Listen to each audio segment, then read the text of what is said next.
My project is called Project Safeway, and what I'm aiming to do with my project is make the intersection at Brownsboro Road and Hillcrest Avenue safer for pedestrians and motorists and bikers. And I don't mean Harley-Davidson bikers. I mean, they're important too. My father-in-law's one. But I'm talking about two-wheel, the pedal bike. Well, the first thing that I want to do with the intersection I've noticed is a mess, is the no turn on red signs. Does anybody ever see those?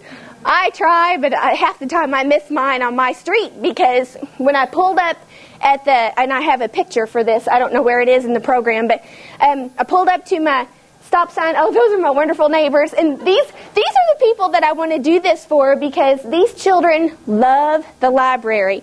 There is no sidewalk on the street where they live. They live on the same side of the street that I do, and they love to exercise, they love to take walks, and they risk their life every day crossing Hillcrest Avenue to get to the sidewalk across the street to get to the curb. So I'm hoping that, this project will blossom into many other things, and a sidewalk is one of them, but we'll get to that later. So I want to change it. Oh, and that's Shelly. I love Shelly. She's a great gal. Talking about wonderful landscape. She's a Rosarian. She has a dog named Murray. Sweet little puppy, big puppy, but got hit by a car. She had to cross the street to get to the sidewalk to safely get to the curb, and Murphy got hit by a car. And now, his back leg is maimed, and he's just a puppy. He's going to have to live the rest of his life that way. Imagine, how a human would feel trying to cross that street and getting hit because somebody was going too fast. So that's Shelly's story. What's next?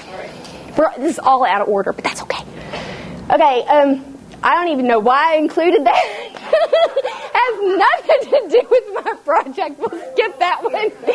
Okay, this is me. Okay, this is my car, and I'm actually behind the white line. For people who are respectful enough to, stop behind the white line, to not get in the way of the crosswalk.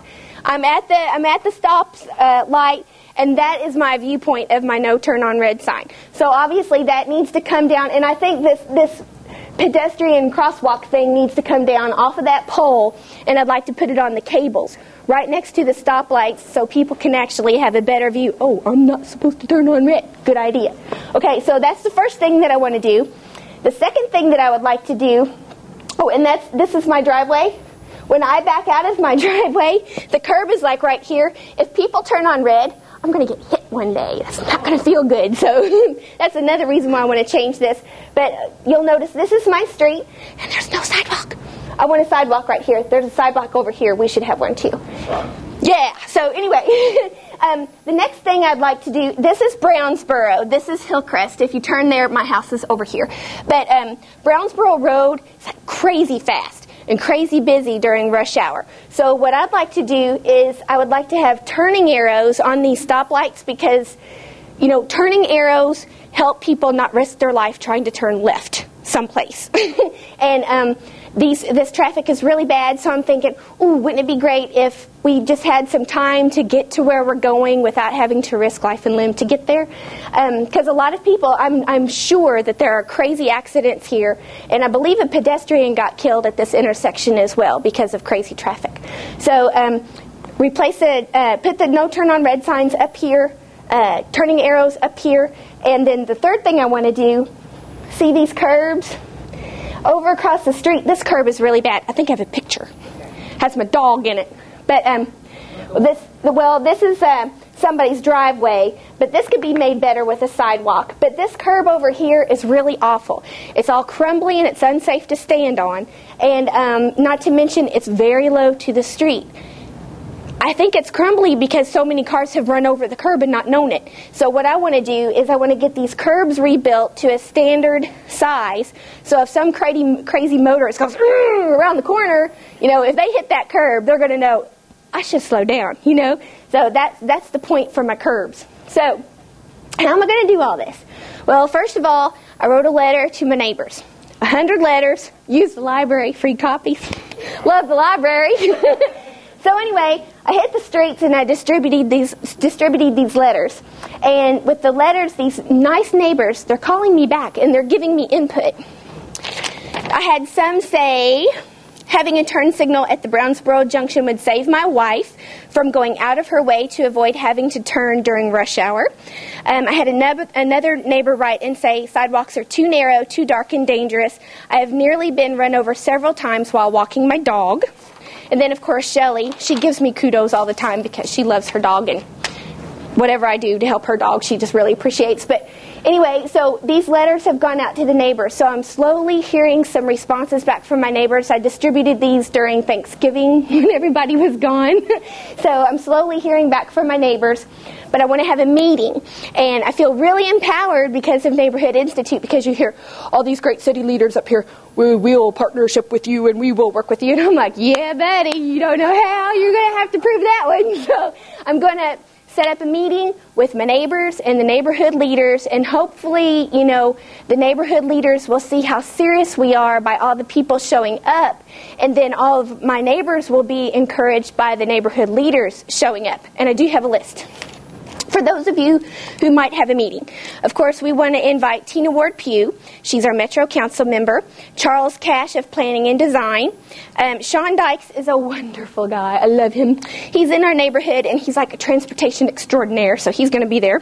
And then we've got Tim Callahan that Dee Allen let me know. And you're coming too, because she's the budget analyst.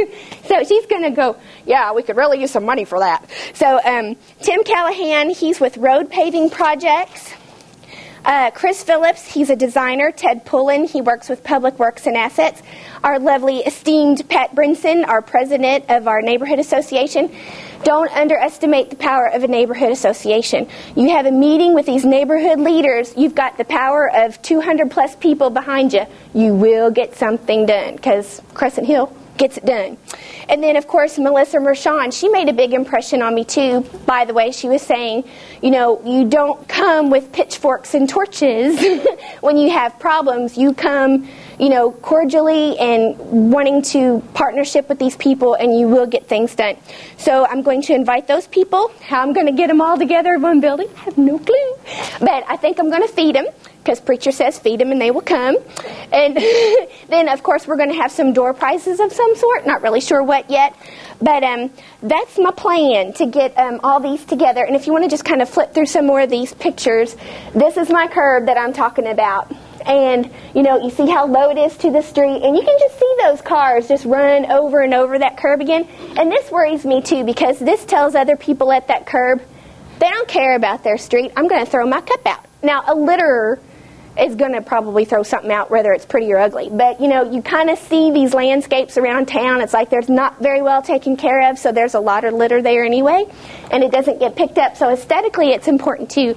But my main focus is just making it safer for folks to cross the street. Oh, and another thing about these curbs, they're incredibly narrow.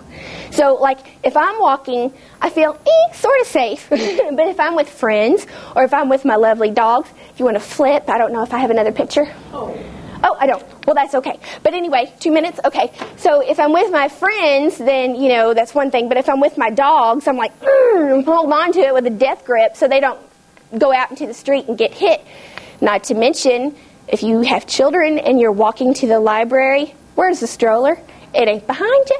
It's in front of you. So we need more room.